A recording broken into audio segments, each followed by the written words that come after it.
ბატონი რუსუდან გოცირიძე საქართველოს ბაპტისტურ ევანგელისტური ეკლესიის მეუფე კოშმარია.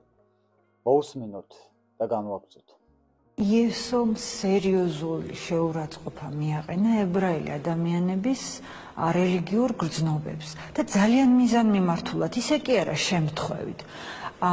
ადამიანებს კურნავდა, ისეთ ადამიანებს, რომლებიც ათეული წლების მანძილზე დაავადებულები იყვნენ, რომლის განკურნება შეეძლო პარასკევსაც და შაბათის შემდეგ დღესაც, ხო? არა, მიდოდა შაბათ დღეს კურნავდა.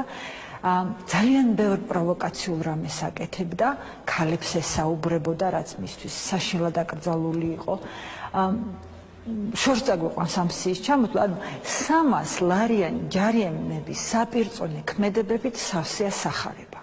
რასაც იესო აკეთებს და ფაქტობრივად ამის გამოციცვა ძიმე შემთხვევაა ნამდვილად.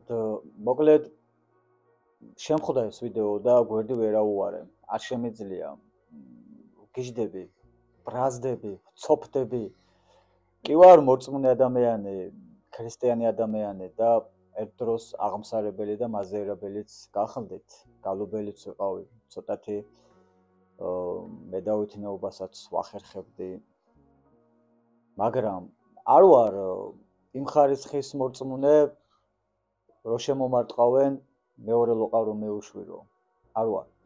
ვერ ჩემს ტანისამოს ვერ ვაცმევ სხვას.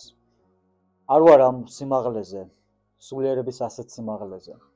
ადამიანი ვარ, რომელიც მძაფრად რეაგირებს ყველაფერი ისეთზე, რაც ღირსებას შეეხება ჩვენს რელიგიას, ჩვენს ქვეყანას და პირად რაღაცებს. ნუ ეს ჩემი პირადი ანგარიშია ღმერთთან და რა უყოთ. ასე ვარ, ცხოვრობ ჩემ ცოდვებთან ერთად. იმედი მაქვს ამ ქვეყნიდან ისე არ გავალ, რომ ვერ მოვინანიო ჩემი ცოდვები. ჩემი პირადი საქმეა ეს. მოკლედ რა ხდება ახლა? ნახეთ, ბატონი რუსუდანი არ გამორიცხავს იმას, რომ ჩემდა გასაკვირად, ხო? არ გამორიცხავს იმას, რომ იესო ნამდვილად ახდენდა სასწაულებს. ხედავთ, თავისივე საუბარში ჩემდა გასაკვირად, იმიტომ რომ ამას ესეთი კონტექსტში მიყავს ეს თავის ეს მონოლოგი, რომ საერთოდ იესოზე ლაპარაკობს როგორც ვიღაც რიგით ვიჟავიკაზე, ასე ვთქვათ და დაგჭირდება ადამიანს წარმოდგენა, რომ საერთოდ ვინ არის ეს ადამიანი, იესოზე თუ ასე ლაპარაკობს, ვიღას ემსახურება, ვისი დადგენილი ეკლესიის, ვისი შექმნილი ეკლესიის მეუფეაო ბატონი რუსუდანი. მაგრამ ნუ აქვე თავის თავს ეწინააღმდეგება და დასტურად ამისა ის ამბობს, რომ კურნავდა ათეულობით წლით ავადმყოფებზე დავრდომილებს და რაღა მაინცა და მაინც პარასკევს.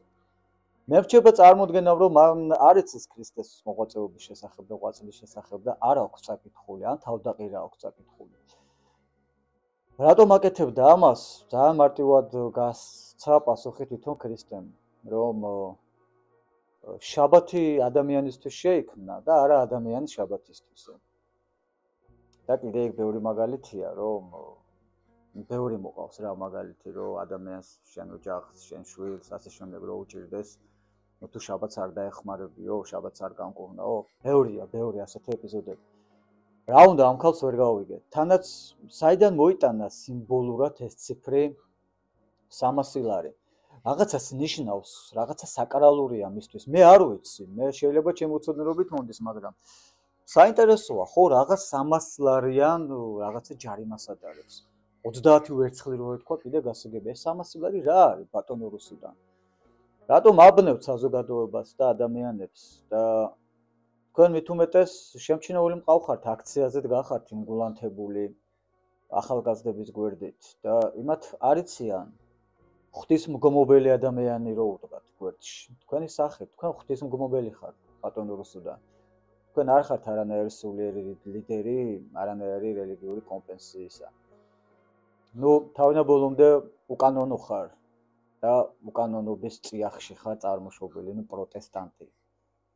და ერთ რამეს გეტყვით, რომ აბა ის მაინც თუ იცით,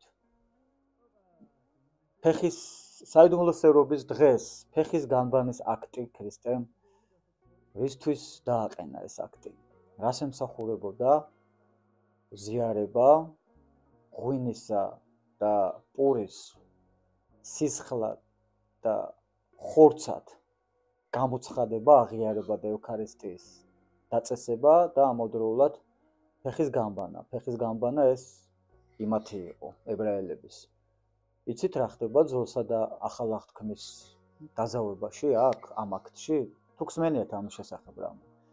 მოკლედ ბატონო რუსუდან, რატომ შეგყავთ ადამიანები შეცდომაში და ან თქვენ რატომ ემსახურებდით ეშმაკს? ემსახურებით ეშმაკს. თქვენ პირდაპირ ეშმაკს ემსახურებით. ქრისტეზე როგორც რიგით ბირჟავიკზე რატომ საუბრობ? თან ამავდროულად არ გამორიცხავ მის ღვთაებრივ ბუნებას, გამომდინარე იქიდან რომ თვითონ ადასტურებთ, რომ ათობით წელი დაორდომილ ადამიანებს კურნავდა ქრისტე რა. ეს ებრაელებსო ეკაიფებოდაო ქრისტეო ესე იგი. ქალბატონო. ეხლა უკვე როგორც ქალბატონს მოგმართავთ, იმიტომ რომ რაც არ უნდა იყოს ქალბატონი ხარ და მე უფე ნამდვილად არ ხარ, იმიტომ რომ რაც არ უნდა დიდი ზომის ჯვარი დაიკიდო და როგორი მოწყობილიც არ უნდა იყოს. თქვენი სივრცე საკურთხევლისა, წარმოდგენაც არ მინდა იმისა, ქალის საკურთხევლში მით უმეტეს წმინდა ზიარებასთან და იქ ევქარისტიის დაყენებასთან, რა ვიცი, ეტა რა ხდება იმ დროს, როდესაც ქალი ქალია. მოკლედ, მოდი დავამთავრებ, შორს არ მინდა წავიდე, მაგრამ დაანებეთ ეშმაკის მსახურებას თავი, დაანებეთ თავი, ქრისტესაც შეეშვით. შეეშვით მართლმადიდებელი ეკლესიას, რომელიც ჩვენმა წინაპრებმა აქამდე მართლა სისხლის ფასად მოიტანეს და სულ ზღაფავთ ფორთხიალობთ თუ რაშურებით, ჩვენ უბრალო ადამიანები მაინც ჩვენი სარწმუნოების ერთგულებად ვრჩებით. მე გუშინ გავიცანი ახალგაზრდა ადამიანი, გოგონა 22 წლის. აქტუალებული დავრჩი მისი ქართული სულისკვეთებით, არ დავასახელებ. მართლა აქტუალებული დავრჩი, აქტიური გოგონაა, რომელიც დღე-დაღამ ამ აქციებზეა და გულდაწყვეტით უსვამდა ხას ჩემთან საუბარში იმას, რომ მართლაც აფუჭებენ აი ეს ადამიანები, თქვენაერი ადამიანები ამ აქციის სულისკვეთებას თავისი უაზრო პერფორმანსებით და უაზრო იდეით და კარგი იქნებაო თუ მართლა გულანთებულ ადამიანებს ოცნი დავრჩეთ, მაგრამ ხარისხიანები ვიყოთო და მართლაც ასეა რა. ბატონო რუსუდან, გაანებეთ თავი იესოს. ვერაფერს ვერ დააკლებთ და თქვენ კიდევ ადგილს იქ იმზადებთ. ასე რომ რა ვიცი, არც კი ვიცი, ღმერთმა გიშველოს უნდა გითხრა თუ ვინ გიშველოს ეგეც არ ვიცი, იმიტომ რომ ღმერთს აშკარად დავიწყებული ყავხართ. თქვენც და მთლიანად თქვენი დასი. ღმერთი თქვენთან არ არის. ძალიან საშინელებაა თავის დროზე ეს სიტყვები ივანე ოქროპირმა ერთ-ერთი ერის მიმართ თქვა ეს სიტყვები, რომ ამ ერისთვის არაფერი შეცვლილა. ქრისტე მათთვის ტყუილად მოკვდაო. ბოლოში სხვათა შორის მოჭრილია, მაგრამ იცით რას ამბობს? ანუ სწორედ ამიტომ ეცვა ჯვარსო. წარმოგიდგენიათ რამხელა აბსურდს ამბობს. თურმე შაბათის კურნებების გამო ეცვა ქრისტე ჯვარს. მოკლედ, ან საიდან მოიტანა თუნდაც ის, რომ ესე კატეგორიულად რო ამბობს, რომ რაღაცა კატეგორიულად აკრძალული იყო ქრისტესთვის, ქალებთან თუნდაც საუბარი. სად მოხვდებით მსგავს სწავლებას? მე არ ვიცი. აპატიეთ თუ რაიმე უცოდინრობით მომდის, რომ რამდენიმე ასპექტში არ ვიცი ვიხმარე სიტყვა. აბა შენიც, ქალბატონო, ბატონო რუსუდან, გაანებეთ თავი ბავშვებს და ემსახურეთ თქვენ ბალს, ჩვენ შეგვეშვით და ქრისტეს თავი გაანებეთ. ქრისტე თქვენთვის მართლაც ყოველად მომკვდარა, მართლაც.